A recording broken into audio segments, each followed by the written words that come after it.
Alhamdulillah wassalatu wassalamu ala sayyidina wa maulana Muhammad Rasulillah wa ala alihi wa sahabatihi wa man tabi'a sunnatahu wa jama'atah min yaumina hadha ila yaumin nahdhah. Jakarta ini mungkin yang pertama kali membuka Jakarta adalah Sunan Gunung Jati Syekh Syarif Hidayatullah. Datang dari Samudra Pasai Aceh menghadap Raja Demak Raden Fatah, kemudian diperintahkan oleh beliau menyebarkan Islam ke arah barat. Berangkatlah Sunan Gunung Jati Syarif Hidayatullah, gak usah banyak-banyak, paling-paling bawa teman satu atau dua, gak usah tim sukses sama banyak, enggak. Kalau tim sukses itu nanti yang ditimi belum tentu sukses, tim sukses dulu yang dulu sukses. Pertama kali Banten, karena Banten sudah maju. Ada peperangan sedikit di Balaraja, maka ada beberapa kuburan pahlawan di Balaraja. Ringkas cerita, Banten masuk Islam, kecuali satu suku yaitu suku Badow, Patih Pucukumun tidak mau masuk Islam, tapi tidak akan melawan Islam atau tidak akan mengganggu Islam. Sampai sekarang. Selesai dari Banten, kemudian jalan ke timur 150 km. Memasuki daerah yang belum ada namanya, masih angker, isinya dedemit, perkayangan, tuyul, banaspati, gendruwo. Nama belum ada namanya, yang ada cuma rawa-rawa, hutan-hutan, kebun-kebun, rawa bangkai, rawa buaya, rawa badak, kebun kelapa, kebun durian, kebun sawit, hutan panjang, hutan mangga besar, gitu lah isinya lagi. Nah, ketika Sunan Gunung Jati masuk daerah situ, kemudian dibangunlah daerah itu, baik infrastrukturnya maupun struktur pemerintahan, kemudian diajak masuk Islam, diberi nama oleh beliau Jayakarta. Ya, jangan sekali-kali ngasih nama Batavia. Batavia itu nama sebuah desa di Belanda itu. Desa apa kota kecil di Belanda. Jadi nama yang asli diberi oleh Sunan Gunung Jati namanya Jayakarta. Setelah Islam semua, beliau tinggalkan Jakarta ini 250 km, masuk kota yang sudah mapan, sudah maju, sudah beradab, berbudaya, Cirebon. Ya kan saya dari Cirebon, jadi gitulah kira-kira. Masuk kota Cirebon sudah dipimpin oleh wali kotanya namanya Ki Kuwu Sangkan. Ki Kuwu Sangkan orangnya sakti, bisa terbang, bisa menghilang, bisa segala macam.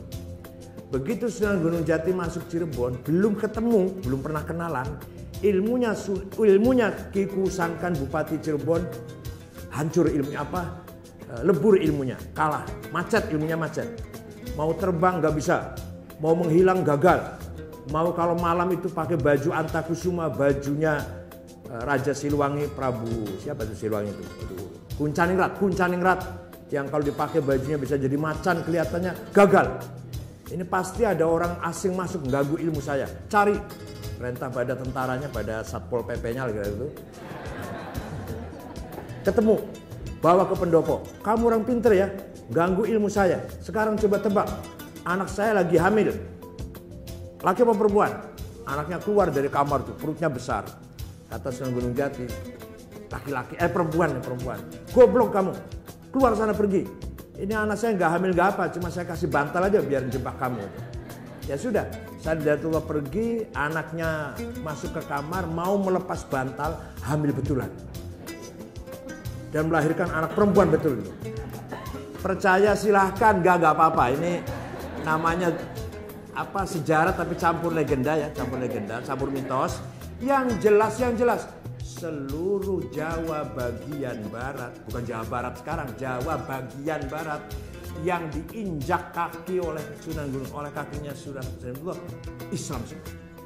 Apalagi yang sampai di situ bekas di situ tinggal Islamnya kuat. Banten, Jakarta, Cirebon yang paling kuat. Karena disitulah Sunan Gunung Jati lama di situ. Nah, suatu ketika kedatangan Cheng Ho. Cheng Ho datang bawa pasukan dari Cina. Ada yang Islam, ada yang Konghucu, sowan ke Cirebon.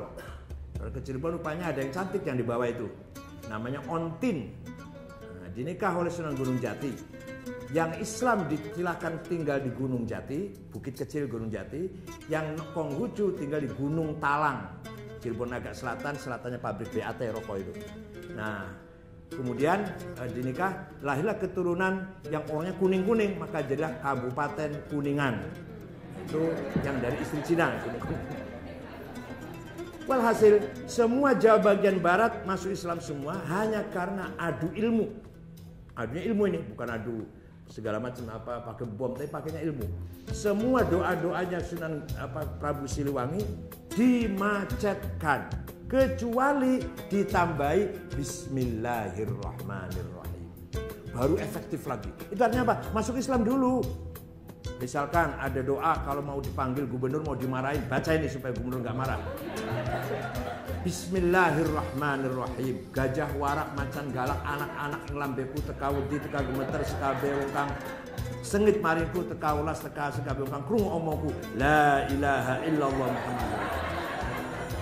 Gajah, badak, harimau melahirkan anak di bibir saya.